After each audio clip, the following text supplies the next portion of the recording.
Hello, entertainment lovers, and welcome to our first episode. We've got a great one ahead of us with Desiree Williams doing an actor spotlight, Max Lewis telling us about a few trailers to watch out for, and a whole lot more. So grab a popcorn and silence your cell phones, because from Ball State University, The Real Deal starts now.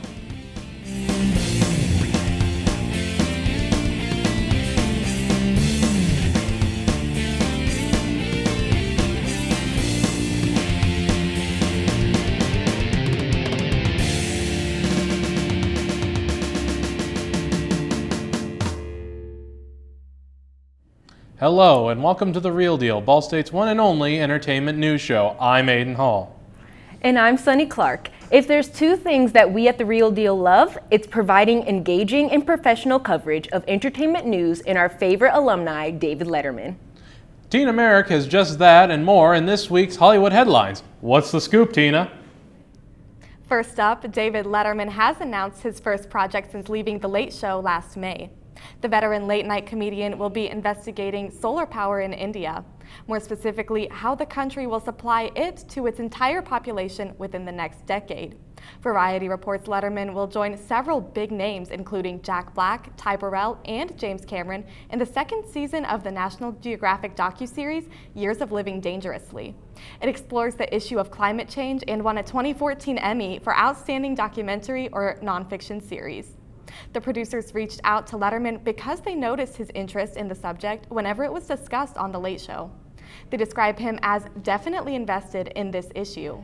Next, Michelle Rodriguez has some news about the 8th Fast and Furious movie. E! News reports Rodriguez said filming is planned to start next summer. She said filming this installment is a way to cope with the death of fellow cast member Paul Walker. "We need a good reason to move on after Paul," she said.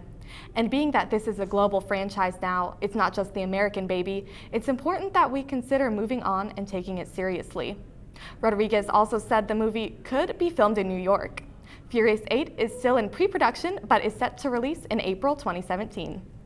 And lastly, ABC daytime talk show The View has lost major advertiser Johnson & Johnson, as well as Eggland's Best, for comments made about nurses by the show's co-hosts.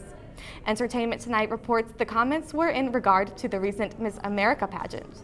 Miss Colorado Kelly Johnson did a monologue as part of the talent portion of the competition, in which she shared her experience working with an Alzheimer's patient. The View hosts apologized for the controversy. Joy Behar said she was just not paying attention, adding, "I was looking at a Miss America tape, and there's a woman wearing an outfit with a stethoscope, and I'm thinking, is she in a costume?" She added, "I didn't know she was a nurse. I'm used to seeing them in gowns and bathing suits." Thanks, Tina. It really looks like Joy Behar will have to nurse her image back to a healthy place. Indeed. Anyways, as summer draws to a close and every cafe flavors their menus to be pumpkin spiced, TV addicts are looking forward to their favorite time of year. Tristan Walker has the rundown of what's premiering and what's returning to TV this fall. Tristan, what do we have to look forward to? Everybody is going haywire for Empire. It's a musical dramas television series that started airing on Fox Channel. The series is loosely based on the play The Lion in Winter, written by renowned American playwright James Goldman. This hip-hop family drama series tells a story of a music empire. Empire was created by Lee Daniels of Precious, The Paperboy, and Shadowboxer, and Danny Strong, Game Change, Lee Daniels, The Butler. Season 1 of Empire premiered on Fox Channel on January 7th, 2015, and took America by storm, receiving high praise. Reviews from sources such as Rotten Tomatoes gave it a 92%. The returning for an 18-episode season with equal parts glamour and grit full force, we can hardly wait for the iconic characters of Lucius Lyon and Cookie Lyon to return, portrayed by Terrence Howard and Taraji P. Henson. The hip-hop drama blockbuster Empire majestically returns this Wednesday, September 23rd on Fox. Do fans fear of The Walking Dead? Critically acclaimed series The Walking Dead spin-off set in Los Angeles following new characters as the face of the end of the world premiered on August 23rd on AMC. However, fans criticized the show's pace, claiming that the initial pace needs to pick up soon. Other fans responded with dissatisfaction towards characters' standpoint in the series. Forbes reports, granted it's taken years for the characters to all reach this level of badassery, other than Michonne and Daryl, who were like that from when they were first met them, and if the Fear of Walking Dead cast is ever going to get there, it's going to take a while. With that understood, the show is still running into a problem that has plagued The Walking Dead in the past. It's made one of its lead characters the dumb, whiny foil who doesn't understand the situation at hand and puts everyone at risk as a result. Fear of the Walking Dead has received generally positive reviews from recognized critics. The series has a rating of 80% based on 55 reviews, with an average of rating of 6.6 out of 10. Many sites' critical consensus reads, Fear of the Walking Dead recycles elements of its predecessor, but it's still moody and engrossing enough to compete with the original. Last but not least, Supergirl is an upcoming American television series developed by writer-producers Greg Berlanti, Ali Adler, and Sarah Schechter, and Andrew Kreisberg, set to air on CBS on October 26. Positively received by those fans who sought out the early preview, the pilot episode gave a clear indication that, although limited to showing the potential of a Supergirl series, it's nevertheless pursuing a path of its own. For those who haven't followed the plot details or casting updates along the way, Supergirl follows Kara Zor-El, Melissa Benoist, the other survivor of the planet Krypton's destruction, as she makes her way to Earth on a mission to arrive with and protect her infant cousin Kal-El. When a wormhole sees her arrive years after Kal has grown into the beloved superhero Superman, he leaves her with a foster family to develop her powers in secret and choose what future lies in store, that of a happy young woman or a full-fledged superhero. That's it this fall for TV previews, and I'm Tristan Walker. Thanks for that, Tristan. Looks like TV lovers of all kinds will have plenty to look forward to. You too have a lot to look forward to after this break. We've got Max Lewis with a trailer watch, Madeline May with a retrospective, and a whole lot more. We'll be right back. You, my friends, are following in the very footsteps of history. Human beings simply aren't built to function at the cruising altitude of a 747. John, let's go! Hurry up!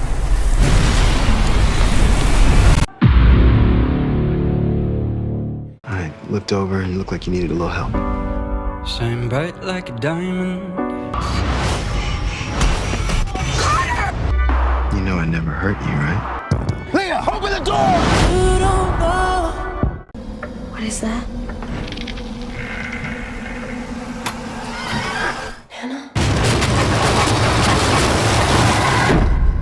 What the hell was that? I think Nana's not feeling well. Stop! Now! Stop!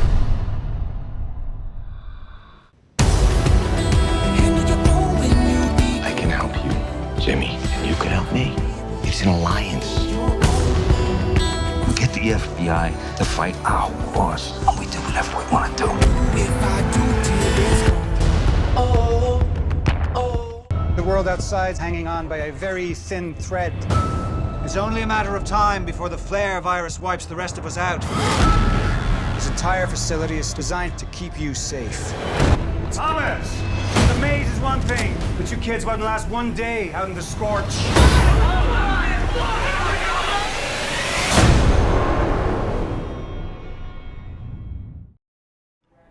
And we're back. Hey, Aiden, have you heard of a little-known actor named Johnny Depp? Who? You know, Edward Scissorhands, Captain Jack Sparrow, the Mad Hatter? Nope, doesn't ring a bell.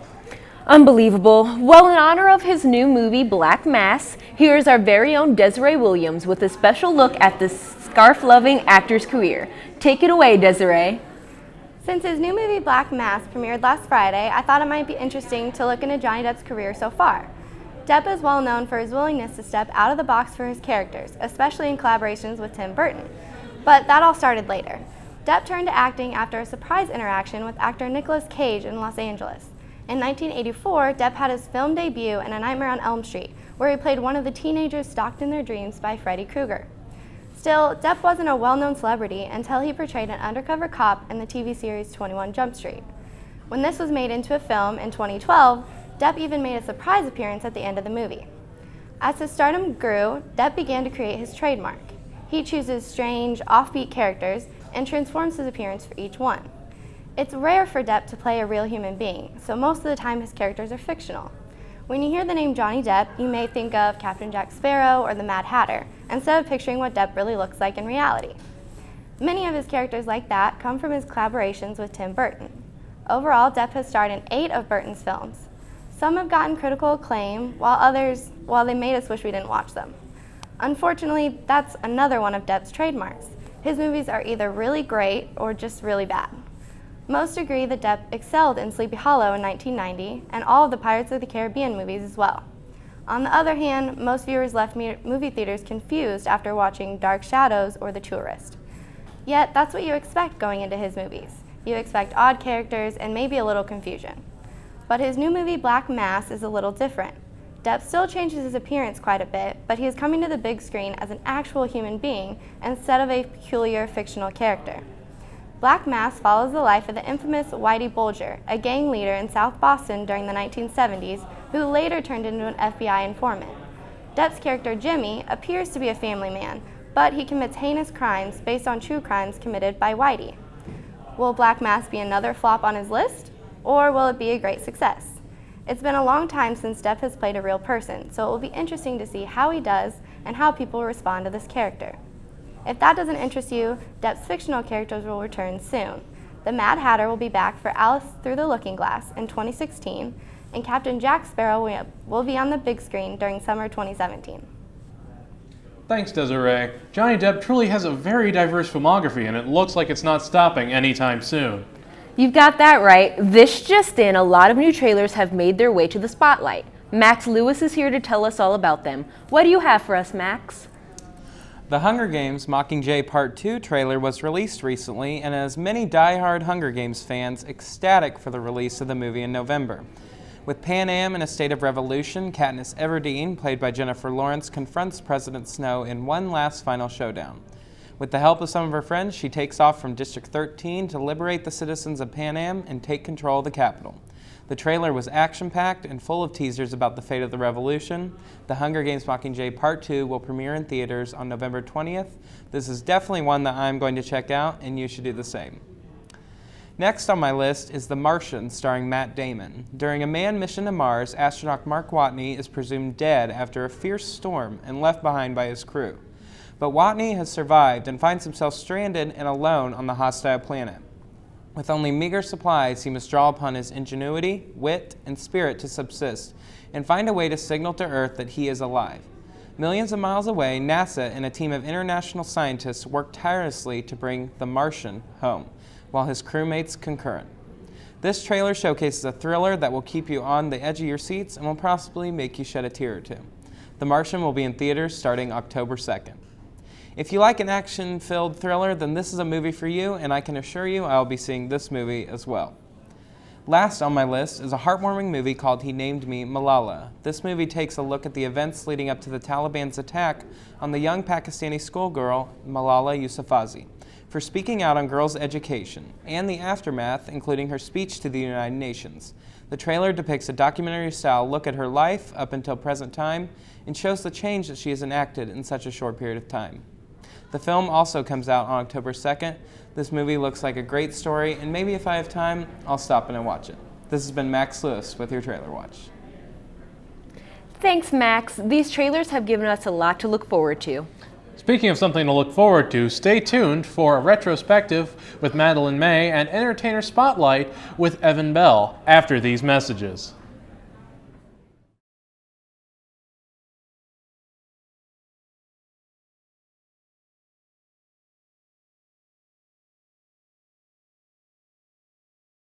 Welcome back. Now, I know that when I was a kid, I would be insanely jealous of all the kids who got to act in movies, while I just stayed at home, not living my silver screen dreams.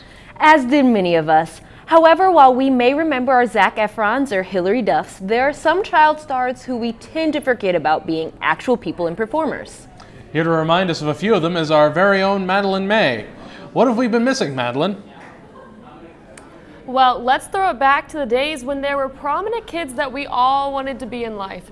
Lizzie McGuire, Matilda, even the Gerber baby, who's now 85. But why have we all but forgotten about these people? Though we remember them as the cute kids they always were, we've forgotten that they're all grown up today. Take a look at Bindi Irwin, you know, the sweet, adventuresome daughter of the crocodile hunter Steve Irwin. The 17-year-old went from wrestling crocs with her dad to hand-jiving her way on Dancing with the Stars this season. Her partner is 5-time winner Derek Huff. We'll have to see if Bindi's next catch will be the Mirrorball Trophy. And we might always remember this star as a vampire-loving teen. but she had plenty of great roles before Twilight. Actress Kristen Stewart killed it in The Panic Room when she was just 11 years old. She's always been great in thrillers, though. Remember Catch That Kid? And she wasn't the only awesome child star in the 2004 movie. Corbin Bleu from High School Musical and Max Terrio from the recent Bates Motel also played excellent roles in this movie. So our last star isn't necessarily old enough to be one of our favorite child stars, but she's definitely made the transition from young Disney to the professional world, and she's only 19. If anybody caught the Miss America pageant this year, Zendaya was one of the judges. She's well known for her role in Disney's Shake It Off, which also made her a perfect competitor for Dancing with the Stars in 2013. Though she lost to Kelly Pickler, Zendaya sure made her debut as a classy, well-spoken woman thanks to her dancing skills. And while some of our favorite childhood stars crashed and burned, there are still many who we see around and know that our 10-year-old selves would be very pleased with the things that they are doing. For this entertainer throwback, I'm Madeline May. Thanks, Madeline. Seems that a lot of actors tend to fall under our radars from time to time. Agreed. However, it's not just actors or people in the film or television industry who slip under the public spotlight. Many a times, it's that hot new rising star that many of us may have missed. Here to tell us about one such musician who remains under the radar is Evan Bell. Evan? You would think being named one of the world's top 25 most influential teens in Time magazine would make you feel famous or something. However, that's not how Troye Sivan feels. With his newest EP, Wild, out now, the world of music has been shaken up by his unbelievable talent. He's well known for his YouTube channel, which has over 3.5 million subscribers. However, his career began with music back in 2006 on Australian Idol. He then went on into acting and later became one of the top YouTubers in the world with over 3.5 million subscribers. Sivan has also appeared in many films such as Spud and X-Men Wolverine. Later in 2014, he recorded his first CD, and people began catching on to his music very quickly. So quickly that even this year, Taylor Swift tweeted to her 63 million followers that Wild is stunning and awesome. Who knew he would get this kind of an honor? All jokes aside, Troye Sivan is one of many YouTubers beginning a singing career at such a young age. His music is different from other popular artists because of his message in each song and the amount of love and work he puts into his music. Despite all of this success in the music and YouTube business, Sivan says his biggest achievement was his coming out video where he opened up to the world about his sexuality. He used this to become a highly regarded advocate for the LGBTQ equality. You can find his album Wild on iTunes and his channel on YouTube. Thanks, Evan. If you're not in the mood to watch YouTube at home, you might be heading out to the theater this weekend. Let's take a look at what's opening this weekend before our next break. And then we will be back with our final words. Ever since Johnny and Mavis had their little monster, I've been the happiest vampire in the world! Are we sure he's a vampire? Technically, you have until you're 5 to get your vampire fangs. Oh, he'll get his fangs. He's just like me. Look at him! Blah, blah, blah. I don't say blah, blah, blah. Any tips before I go in? Blink. Blink. She hates when people don't blink. It weirds her out. Hi, Jules. I'm Ben, your new intern. I'm glad you also see the humor in this. Be hard not to. I will email you when I have something for you to do. I'll wait to hear from you, sir. I'm terribly sorry. Excuse me.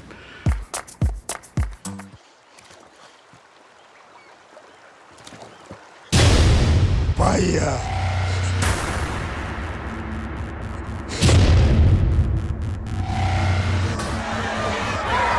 Why are they doing this?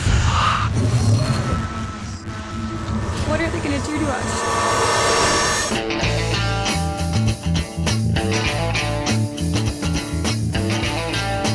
I already got you all figured out. Grew up in Kansas, and Mama probably baked apple pies. Yo, everybody, this is Danny. Danny, welcome to New York. Ich überprüfe die Vergangenheit. Ihr war eine Nazi. Kate, du bist zu jung. Ihr wart alle Nazis. Auschwitz, schon mal gehört? Nein. Nein, und ich muss weiter. Dieses Land will Zuckerguss. Es will die Wahrheit nicht wissen. Ich brauche die Akten der SS-Männer, die in Auschwitz gedient haben. Alle.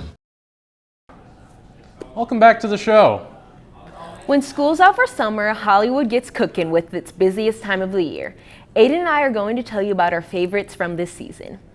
For my final word, I want to talk about probably the smallest summer blockbuster, and arguably my favorite, Ant-Man. Starring Paul Rudd, Michael Douglas, Evangeline Lilly, and Corey Stoll, and directed by Peyton Reed, Ant-Man was a weird sort of creature of the summer superhero kick. It wasn't a dark, gritty reboot like Fantastic Four, and it wasn't a film where the world depended on Rudd's tiny ant shoulders. It was like a breath of fresh air after all the disaster movie dust had settled. A lot of people didn't like that it was an action comedy, but I, for one, enjoyed that new twist on an old hero. While in the comics, Scott Lang and Hank Pym are far from comical, the film worked to Rudd's strengths, and I think we got a better film for it. Superhero movies don't have to always be about the end of the world. They don't have to focus on telling the same story again and again. It's okay to spice things up, and at the end of the second series of Marvel films, I think Ant-Man did it. Things are going to get crazy with next summer and the whole slew of superhero films on the way, and I just hope that Ant-Man isn't ignored for what it tried to do. The dude talks to ants. There's nothing dark and brooding about that. Superheroes are meant to be fun, flawed people that we can relate to and cheer on. I found myself cheering on Ant-Man more than I did, say, Iron Man or Thor, because we got to see a man fight for his whole world, and to him that was a tiny 8-year-old girl, and that's okay. We got someone that wants to do right by everyone, and in the end, whether we want to admit it or not, I think he did. I'm excited to see where Ant-Man goes in the upcoming films.